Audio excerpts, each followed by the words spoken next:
안녕하십니까. 매일신문 뉴스 김민정입니다. 첫 소식입니다. 18대 대통령직 인수위원회 이번 한 주는 정말 바쁜 한 주가 될 것 같습니다. 정부 조직 개편안을 발표하고 새 정부 첫 총리 인선을 위한 검증 작업도 속도를 내고 있습니다. 이번 주 안에 3개 부처 신설을 핵심으로 한 정부 조직 개편안이 발표될 예정입니다. 현 15부 2018청에 정부 조직의 과학기술 정책을 총괄하는 미래창조과학부와 해양수산부, 정보통신전담부서가 새로 생깁니다. 진영인수의 부위원장 겸 새누리당 정책위의장은 18일 열리는 고위당 정청회의에 참석해 의견을 조율한 뒤 개편안을 확정할 계획입니다. 이 과정에서 부처 간 업무를 조정할 컨트롤타워가 생길지도 관심이 모아지고 있습니다. 박근혜 당선인도 효율적인 국정 운영을 위한 컨트롤타워의 필요성을 언급한 바가 있습니다.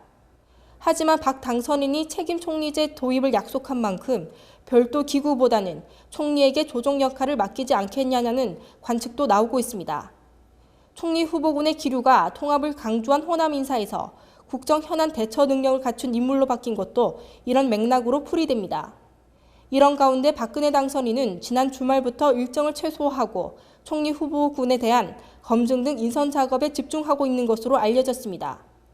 새 정부 첫 총리 후보자는 이르면 오늘 20일쯤 발표될 예정입니다. 신공항 문제를 둘러싸고 지역 간 갈등이 되풀이될 조짐입니다. 국토해양부가 신공항 건설과 기존 공항 확정을 위한 수요조사에 착수하겠다는 방침을 세운 것으로 알려지면서 신공항 유치를 희망하는 지역 관련 단체의 움직임이 본격화되고 있습니다.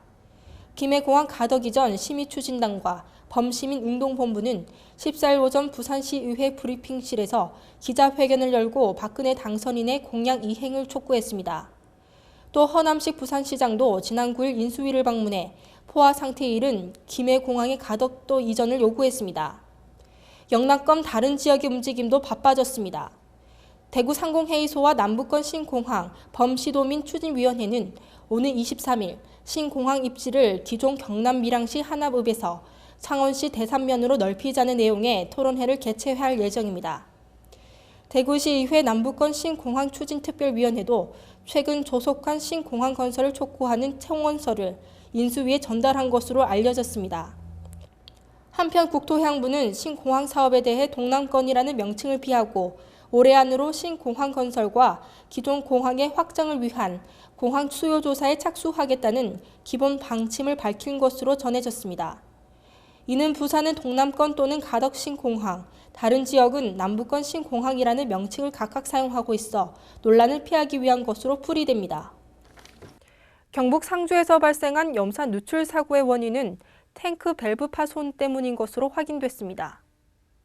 지난 12일 발생한 웅진 폴리실리콘 상주 공장 염산 누출 사고는 염산 탱크와 연결된 밸브가 파손돼 빚어진 것으로 밝혀졌습니다.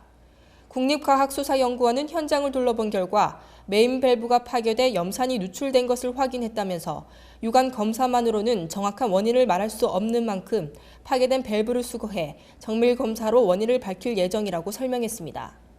앞서 4명으로 구성된 국가수 감식팀과 경북지방경찰청은 염산이 누출된 사고 현장으로 이동해 염산 탱크를 점검하고 밸브에서 시료를 채취하는 등 약 2시간에 걸쳐 사고 원인을 찾는 데 주력했습니다. 경찰은 공장 책임자와 사고 당일 근무자를 불러 유독 물질 관리 실태, 공장 측 과실 여부 등을 집중 조사할 예정입니다. 한편 사고 발생 3일째를 맞은 현장은 소속해 살포 등으로 안전조치가 사실상 마무리됐습니다. 경상북도가 산악지역 지방도로 터널 건설을 확대할 계획입니다. 경북도가 결빙 때 교통두절과 지역 간 단절을 해소하기 위해 산악도로의 터널을 뚫는 산악지역의 지방도 구간 내 터널화 사업 기본 계획을 수립하고 설계에 들어갑니다.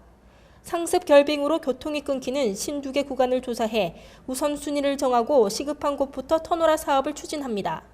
경북에는 산악도로가 많아 겨울철 결빙에 따른 교통두절이 빈번하고 노선 버스 운행도 어려워 인근 지역 간 통행에도 어려움이 많았습니다. 또 곡선 도로가 많고 좁아 교통사고가 자주 일어납니다. 그동안 예산이 없어 터널 개설의 시급성과 규모, 소요 예산 등에 대한 기본 조사를 하지 못했습니다. 실시 설계를 하고 있는 지방도로 3곳에는 올해 안에 터널 공사를 발주할 계획입니다. 경상북도가 다문화 가족 복지 수요에 대처하기 위해 다문화 가족 파워업 행복 프로젝트를 추진합니다. 경북도는 다문화 가족의 다양한 복지 수요를 위한 다문화 가족 파워업 행복 프로젝트를 추진한다고 밝혔습니다. 다문화 가족 파워업 행복 프로젝트는 6개 중점과제에 총 129억 원의 예산을 투입해 다문화 가족의 다양한 복지 수요에 능동적으로 대처하고 역량을 강화해 사회 발전의 원동력이 되도록 하기 위해 마련됐습니다. 이를 위해 대구교육대와 협력해 다문화 교육 수준별 프로그램을 개발해 보급하고 다문화 자녀의 기초 학습 능력과 이중 언어 교육을 강화합니다. 또 우리 역사 문화 바로 알기, 사관 캠프 등 다양한 체험 활동도 마련할 계획입니다. 특히 맞춤형 일자리 창출을 위해 다문화 가족 전담 코디네이터, 언어 발달 지도사, 이중 언어 강사 등 모두 16명을 새로 채용하고 창업 모델 발굴과 자격증, 학위 취득을 적극 지원할 방침입니다. 오늘 전국이 대체로 맑다가 오후부터 구름이 많아지면서 흐린 날씨를 보이겠습니다. 대구 경북 낮 최고 기온은 영상 6도에서 7도로 어제보다 조금 더 낮겠습니다. 이상으로 1월 15일 매일신문 뉴스를 마치겠습니다. 시청해주신 여러분 감사합니다.